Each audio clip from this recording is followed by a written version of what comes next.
ಇನ್ನು ಗೊಬ್ಬರದ ಕತೆ ನಾವು ಹೇಳ್ತಾ ಇದ್ವಿ ಮಳೆಗಾಲ ಆರಂಭವಾಗೋಕ್ಕಿಂತ ಮುಂಚಿತವಾಗಿ ಎಲ್ಲ ತಯಾರಿಯನ್ನು ಮಾಡ್ಕೊಳ್ಳಿ ಅಂತ ಹೇಳಿ. ಆದರೂ ಕೂಡ ಇಲ್ಲ. ನಾವು ಯಾವಾಗಿದ್ರೂ ಕೂಡ ಇಂಡಿಯನ್ಸ್ ಹೆಂಗೆ ಅಂದರೆ ಬೆಂಕಿ ಹತ್ತಿದಾಗ ಬಾವಿ ತೋಡೋ ಕೆಲಸ. ಈ ಕೆಲಸ ಈಗಲೂ ಕೂಡ ನಡೆದಿದೆ. ಅದು ರಸಗೊಬ್ಬರದ ವಿಚಾರದಲ್ಲೂ ಕೂಡ. ಕೊಪ್ಪಳದಲ್ಲಿ ಗೊಬ್ಬರಕ್ಕಾಗಿ ರೈತರ ಸರತಿ ಸಾಲು. ರಸಗೊಬ್ಬರ ಕೊರತೆ ಬಗ್ಗೆ ಪಬ್ಲಿಕ್ ಟಿವಿ ಸತತ ವರದಿಯನ್ನು ಮಾಡ್ತು. ಈಗ ಕೊಪ್ಪಳಕ್ಕೆ ಗೊಬ್ಬರ ಸಪ್ಲೈ ಮಾಡಲಾಗ್ತಾ ಇದೆ. ರಾಷ್ಟ್ರೀಯ ಕೆಮಿಕಲ್ ಫರ್ಟಿಲೈಸರ್ನಿಂದ ಕೊಪ್ಪಳಕ್ಕೆ ಈಗ ಗೊಬ್ಬರ ಬಂದಿದೆ. ಸುಮಾರು 430 ಟನ್ ಯೂರಿಯಾ, 830 ಟನ್ ಕಾಂಪ್ಲೆಕ್ಸ್ ಗೊಬ್ಬರ ಈಗ ಪೂರೈಕೆ ಆಗಿದೆ. ಇದು ಪಬ್ಲಿಕ್ ಟಿವಿಯ ಬಿಗ್ ಇಂಪ್ಯಾಕ್ಟ್.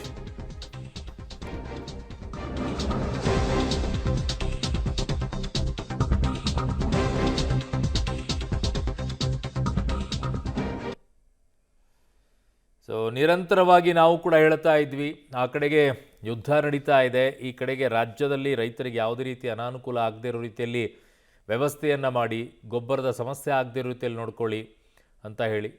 ಯಾವಾಗಿದ್ರೂ ಕೂಡ ಸಮಸ್ಯೆ ಆದಮೇಲೆ ಎಚ್ಚೆತ್ಕೊಳ್ಳೋದು, ಅದಕ್ಕಿಂತಲೂ ಮುಂಚಿತವಾಗಿ ಎಚ್ಚೆತ್ಕೊಳ್ಳೋದೇ ಇಲ್ಲ. ಡಿಮ್ಯಾಂಡ್ ಎಷ್ಟಿದೆ, ಏನು ಎತ್ತ ಅಂತ ಗೊತ್ತಾಗೋದಿಲ್ವಾ? ಕೊಪ್ಪಳ ಜಿಲ್ಲೆಯಲ್ಲಿ ಕಳೆದ ಒಂದು ವಾರದಿಂದ ನಿರಂತರವಾಗಿ ಮಳೆ ಬರ್ತಾ ಇದೆ. ಈ ಕಾರಣಕ್ಕಾಗಿ ಕೊಪ್ಪಳ ಜಿಲ್ಲೆಯಾದ್ಯಂತ ಕೃಷಿ ಚಟುವಟಿಕೆಗಳು ಆರಂಭ ಆಗಿದೆ. ಇಲ್ಲಿ ಅಂದರೆ ಕೊಪ್ಪಳ ಜಿಲ್ಲೆಯಾದ್ಯಂತ ಸ್ವಲ್ಪ ಸಮಸ್ಯೆ ಆಗ್ತಾಯಿದೆ. ಯೂರಿಯಾ ಇಲ್ಲ, DAP ಇಲ್ಲ ಅನ್ನೋ ಕಾರಣಕ್ಕಾಗಿ ಗೊಬ್ಬರಕ್ಕಾಗಿ ಕ್ಯೂ ನಿಲ್ಲುವಂಥ ಪರಿಸ್ಥಿತಿ ಎದುರಾಗಿದೆ. ಈಗ ನಮ್ಮ ಜೊತೆ ಅಂದರೆ ಕೊಪ್ಪಳ DD ಆಗಿರುವಂಥ ಸಿದ್ದೇಶ್ವರ ಅವರು ಮಾತಾಡ್ಸೋಣ ಬನ್ನಿ.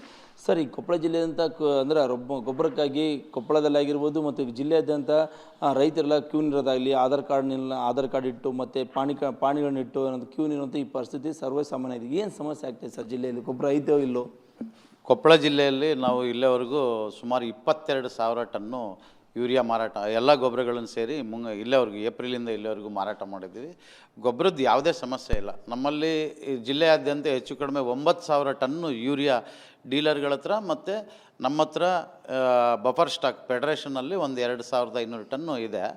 ಈ ಕ್ಯೂನಲ್ಲಿ ನಿಲ್ತಕ್ಕಂಥದ್ದು ನಾವು ಕ್ಯೂನಲ್ಲಿ ನಿಲ್ಲಿಸಿ ಕ್ರಮಬದ್ಧವಾಗಿ ಅವರಿಗೆ ಬಂದವರಿಗೆ ಮೊದಲು ನುಗ್ಲಾಗಬಾರ್ದು ಅನ್ನೋ ಒಂದು ಕಾರಣಕ್ಕೆ ಕ್ಯೂನಲ್ಲಿ ನಿಲ್ಲಿಸ್ಬಿಟ್ಟೆ ನಾವು ಅವ್ರಿಗೆ ಗೊಬ್ಬರ ಕೊಡಬೇಕಾಗುತ್ತೆ.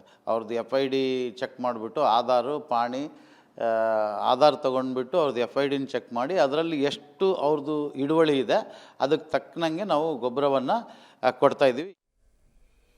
ನನ್ನ ಸಹೋದ್ಯೋಗಿ ಮುಖಣ್ಣ ಕತ್ತಿ ನನ್ನ ಸಂಪರ್ಕಕ್ಕೆ ಸಿಗ್ತಾ ಇದ್ದಾರೆ. ಮುಖಣ್ಣ, ಈಗ ಯಾವಾಗಿದ್ರೂ ಕೂಡ ಬೆಂಕಿ ಹತ್ತಿದಾಗಲೇ ಬಾವಿ ತೋಡೋ ಕೆಲಸ ನಡೆಯುತ್ತಾ ಅಂತ ಮುಂಚಿತವಾಗಿಯೇ ಎಷ್ಟು ಡಿಮಾಂಡ್ ಇದೆ ಅದನ್ನು ಪೂರೈಕೆ ಮಾಡಬೇಕು ಅನ್ನುವಂಥದ್ದನ್ನು ಪ್ಲ್ಯಾನ್ ಇರಲ್ವಾ? ಹೌದು ಅರುಣ್ ಬಡಿಗೇರಿಗೆ. ಕೊಪ್ಪಳ ಜಿಲ್ಲೆ ಅಂತ 3.5 ಲಕ್ಷ ಹೆಕ್ಟರ್ ಪ್ರದೇಶದಲ್ಲಿ ಅಂದರೆ ಸೂರ್ಯಕಾಂತಿ ಆಗಿರ್ಬೋದು, ಹೆಸರಾಗಿರ್ಬೋದು ಮತ್ತು ಅಂದರೆ ಮೆಕ್ಕೆಜೋಳ ಇವನ್ನ ಬಿತ್ತನೆ ಮಾಡ್ಕೊಳ್ತಾ ಇದ್ದಾರೆ. ಅದರ ಮುಂಗಾರು ಮಳೆಯಲ್ಲಿ 3 ಲಕ್ಷ ಹೆಕ್ಟರ್ ಪ್ರದೇಶದಲ್ಲಿ ಇದಕ್ಕೆ ಬೇಕಂತ ಯೂರಿಯಾ ಆಗಿರ್ಬೋದು ಮತ್ತು DAP ಆಗಿರ್ಬೋದು ಇವೆಲ್ಲ ಬೇಕಾಗ್ತವೆ. ಆ ಕಾರಣಕ್ಕಾಗಿ ಈ ಜಿಲ್ಲೆಯಲ್ಲಿ ಮುಂಗಾರು ಪ್ರವೇಶ ಆಗಿದ್ದರಿಂದ ರೈತರೆಲ್ಲ ಖುಷಿಯಾಗಿದ್ದಾರೆ. ಕೃಷಿ ಚಟುವಟಿಕೆ ಸಹ ಆರಂಭ ಆಗಿದ್ದೇವೆ.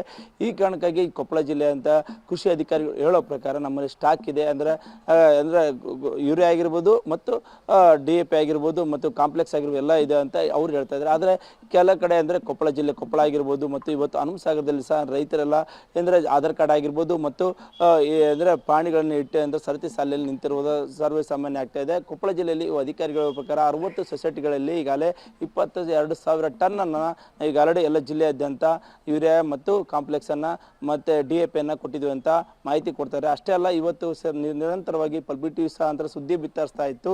ಇವೆಲ್ಲ ಸಮಸ್ಯೆಗಳು ಕೊಪ್ಪಳ ಜಿಲ್ಲೆಯಲ್ಲಿ ಸರಿಯಾಗಿ ಸಿಗ್ತಾ ಇಲ್ಲ ಗೊಬ್ಬರ ರೈತರಿಗೆ, ಮತ್ತು ಕೇವಲ ಒಂದೇ ಚೀಲನ ಯೂರಿಯಾ ಆಗಿರ್ಬೋದು ಮತ್ತು DAP ಕೊಟ್ಟಿರೋದ್ರಿಂದ ಸಮಸ್ಯೆ ಆಗ್ತಾ ಇದೆ ಎಂಬ ಸಾಕಷ್ಟು ಸಮಸ್ಯೆಗಳನ್ನು ಪಬ್ಲಿಕ್ ಟಿವಿ ನಿರಂತರ ಸುದ್ದಿ ಬಿತ್ತರಿಸಿದ ಕಾರಣಕ್ಕಾಗಿ ಇವತ್ತು ಸಹ ಕೊಪ್ಪಳ ಜಿಲ್ಲೆಗೆ ಅಂದರೆ ಇವತ್ತು ಒಂದು 430 ಟನ್ ಅಂದರೆ ಯೂರಿಯಾ ಮತ್ತು 830 ಟನ್ ಕಾಂಪ್ಲೆಕ್ಸ್ ಇವತ್ತು ಕೊಪ್ಪಳ ಜಿಲ್ಲೆಗೆ ಬಂದಿದೆ. ಇವತ್ತು ಕೃಷಿ ಅಧಿಕಾರಿಗಳು ಕೊಪ್ಪಳ DD ಆಗಿರುವಂಥ ಸಿದ್ದೇಶ್ವರ ಸಹ ಅಂದರೆ ಪಬ್ಲಿಕ್ ಟಿವಿಗೆ ಮಾಹಿತಿ ಸಹ ನೀಡಿದ್ದಾರೆ ಅಂತ ಹೇಳ್ಬೋದಾಗಿದೆ.